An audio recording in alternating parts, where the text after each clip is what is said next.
人間の文化には3つの重要な要素があります。始まりである発端、それが広まる伝播、原型から変化する変容です。麹島の例で言えば、イモが芋洗いを始めたのが発端、それが群れの中で広まったのが伝播。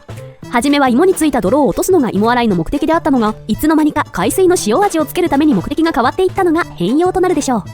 このように麹島の芋洗いは人間の文化の要素をしっかり満たしているため重要な発見であるとされました。